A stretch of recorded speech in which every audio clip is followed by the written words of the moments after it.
This is West Virginia Morning. I'm Teresa Wills. The search is on for the number one coolest thing made in this state, and your vote can help pick the winner. It could be something that has a historic connection to West Virginia, something that when people think of manufacturing in West Virginia, they think this product. Or it could be technology. It could be a new product that is just so cutting edge. That story and more coming up this West Virginia Morning. Support for West Virginia Morning is provided by Hope Gas, committed to the growth and development of West Virginia to strengthen the community. Information at wvisforhope.com.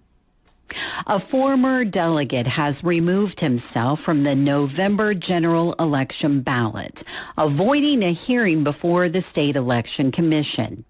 Eric Douglas has the story. Secretary of State Chris Warner announced Tuesday afternoon that former delegate David Elliott Pritt has voluntarily withdrawn his candidacy in the 50th Delegate District for the House of Delegates from Fayette County.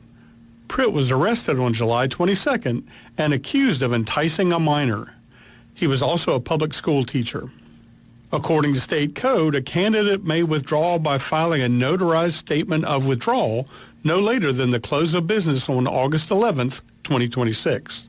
West Virginia election law does not permit the Republican Party to fill the vacancy on the general election ballot created by Pritt's withdrawal. The Democratic candidate for this seat is Matthew Anderson. For West Virginia Public Broadcasting, this is Eric Douglas in Charleston. Southern West Virginia residents concerned about water quality in their homes and communities have a chance to tell Governor Patrick Morrisey all about those issues. Maria Young reports. Morrisey launched a 2-day water listening tour on Tuesday. He is visiting 4 southern coalfield counties, Wayne, Mingo, Wyoming, and McDowell, to hear firsthand about aging infrastructure and operational challenges. Morrisey said there are communities relying on water lines that were installed generations ago. But he wants to hear and see for himself exactly what residents are facing. I want to hear from local residents, from mayors, from county officials, and quite frankly, the men and women who operate our water and sewer systems every day. I want to hear from everyday people.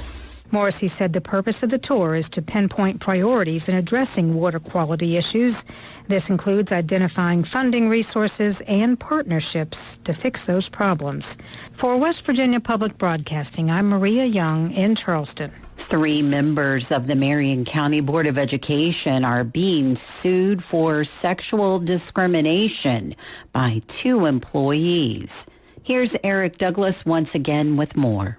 Marion County School Superintendent Donna Heston and Human Resources Administrative Assistant Kristen Duvall have sued 3 members of the school board in their personal and official capacity. The suits allege board members Donna Costello, Kevin Rogers, and James Saunders have, quote, spread a false accusation that the 2 employees were engaged in an intimate relationship and was the reason for Duvall's position. Heston's suit said she was interrogated about her private life and that the 3 board members surveilled her social media and then declined to renew her contract. After learning she had asserted her rights, the board gave her a minimum 1-year contract renewal. Both suits were filed July 31st in the U.S. District Court for the Northern District of West Virginia. For West Virginia Public Broadcasting, this is Eric Douglas in Charleston. This is West Virginia Morning. I'm Teresa Wills at 7:53. Some areas of fog this morning, mostly sunny skies today, cloudier in the east, a chance of afternoon rain and thunderstorms, high temperatures in the 80s. Chance of rain and thunderstorms tonight and tomorrow. Lows tonight in the 60s, highs tomorrow in the 80s.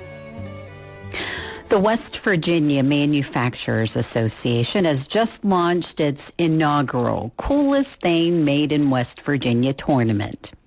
Nominations are open now and the public voting begins in a few short weeks.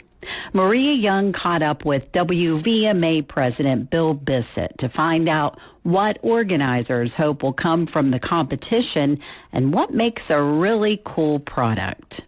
tell me a little bit about the competition and where do things stand right now? Well, we just launched the competition, and this is a program very similar to what we see in a lot of states around the country. It's been very successful in other states. We wanted to bring it to West Virginia because the main thing we do as an association is tell the story of manufacturing in West Virginia. And I don't think everyone realizes, how diverse the companies are that we have. Handmade wood furniture.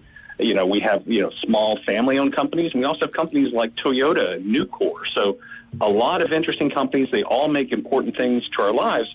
And I think it'll be interesting to see what's nominated because I think you'll have very popular West Virginia-centric products like Mr. B's potato chips that pretty much everybody knows and has pride about that.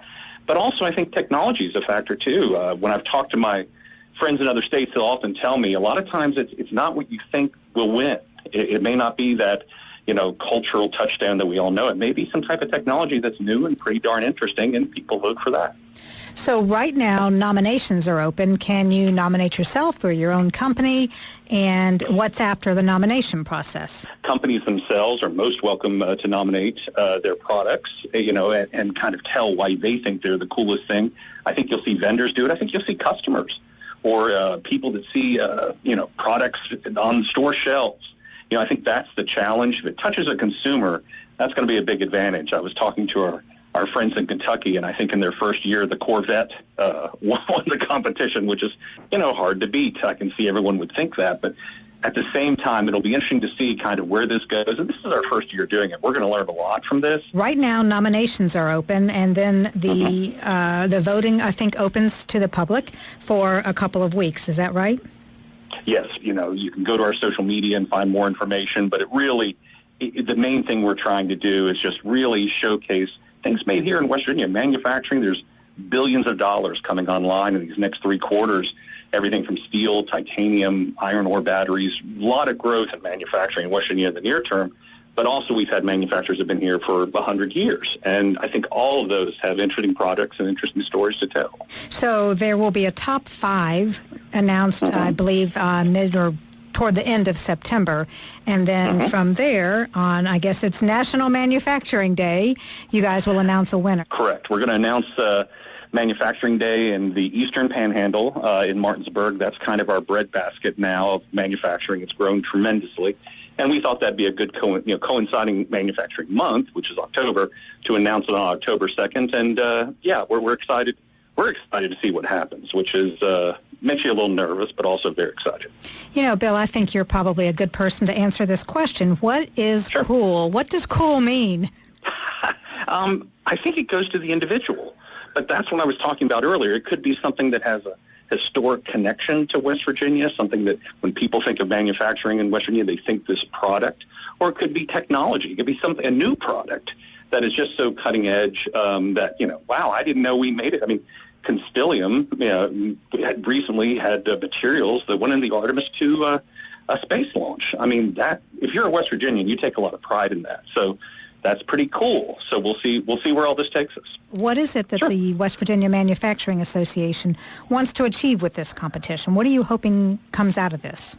Well, I think first and foremost, a better understanding of manufacturing in West Virginia. I mean, we're known as an energy state, obviously, coal, natural gas, things like that. But manufacturing plays a major role, not only employment, but creating the products we need in our daily lives.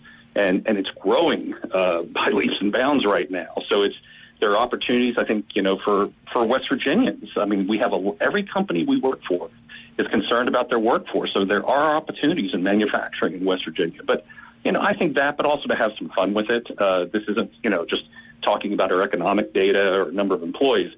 This is kind of talking about the products that touch our lives. That was Bill Bissett, president of the West Virginia Manufacturers Association, talking with Maria Young about the inaugural Coolest Things Made in West Virginia tournament. For more information on the competition, visit our website at wvpublic.org. West Virginia Morning is a production of West Virginia Public Broadcasting, which is solely responsible for its content. Support for our news bureaus comes from Shepherd University and Marshall University School of Journalism and Mass Communications. Maria Young produced today's show. I'm Teresa Wills.